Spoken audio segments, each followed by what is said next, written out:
Assalamualaikum warahmatullahi wabarakatuh.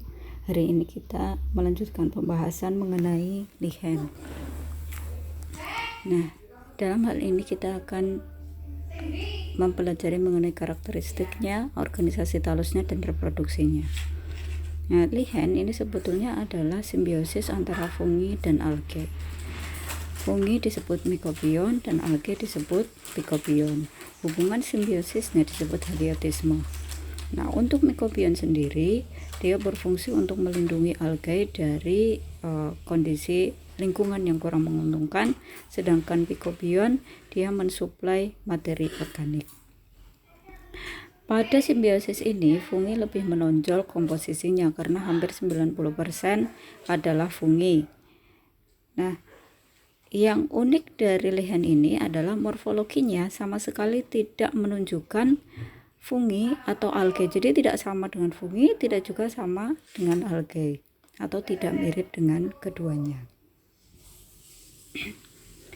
Habitat lichen itu sendiri bisa dibedakan menjadi beberapa habitat gitu ya. Ada saxicolos yaitu yang tumbuh di batu, corticolos yang di batang, folicolos pada daun, terricolos pada permukaan tanah, dan ada beberapa lichen yang ditemukan dia hidup pada akuatik. Nah, warna lichen yang terbentuk bermacam-macam. Anda mungkin bisa melihat di lingkungan gitu ya, bisa mencoba melihat di depan rumah kalau ada pepohonan. Jadi warna lichen itu ada yang putih, ada yang hijau, kemudian kadang kebiruan, ada juga yang kemerahan. Nah, warna lichen ini terbentuk karena pigmentasi dari algae. Mycobion ini terdiri dari Ascomycotina, Basidiomycotina, dan Deuteromycotina. Jadi tiga kelas ini yang menjadi mycobion. Kalau funginya itu Ascomycotina, maka lihennya disebut ascolichen. Kalau Basidiomycotina itu basidiolichen, dan kalau Deuteromycotina itu lichen imperfect. Nah, kemudian pycobionnya apa saja? Nah, biasanya kelompok Cyanophyceae, Chlorophyceae, Xanthophyceae, dan Phaeophyceae. Untuk kelompok ascolichen, ini reproduksinya mirip dengan Ascomycotina. Mereka menghasilkan ascus dan ascospor. Kemudian untuk Basidiolichen mirip dengan Basidiomycotina, menghasilkan basidium, dan untuk lichen imperfecti mirip dengan fungi Deuteromycotina dan tidak memiliki reproduksi seksual. Nah, bagaimana dengan morfologi talusnya? Ternyata dari lichen yang ada itu bisa dikelompokkan menjadi tiga, yaitu krustos, folios, dan frutikos.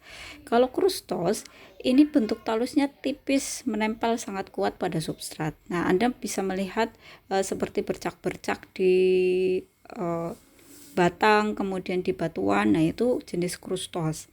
Kemudian kalau yang folios itu seperti daun atau seperti bryophyta. Mereka menempel dengan menggunakan struktur seperti rhizoid yang disebut rhizin. Kemudian untuk frutikos, ini talusnya bercabang-cabang, jadi sudah lebih mirip dengan tumbuhan gitu ya, karena memiliki percabangan, dan dia menggantung atau tumbuh pada batang. Ini contoh frutikos adalah usnea. Usnea ini sangat sensitif terhadap polusi. Kalau Anda yang rumahnya di pelosok, mungkin di pedesaan atau di puncak perbukitan, pernah melihat ada yang menggantung di batang tanaman mirip jenggot. Nah, itu yang namanya usnea. Berarti bisa dipastikan daerah Anda masih terlindungi dari pencemaran atau polusi udara. Nah, kemudian bagaimana dengan tingkat reproduksinya? Reproduksinya ini bisa dilakukan secara seksual dan seksual. Nah, untuk reproduksi seksual ini hanya funginya yang melakukan reproduksi. Alat reproduksi betina disebut carpogonium, yang jantan disebut spermagonium. Nah, apa saja manfaat dari lichen? Antara lain sebagai pionir vegetasi batuan, indikator polusi, sumber makanan, dan sumber bahan obat.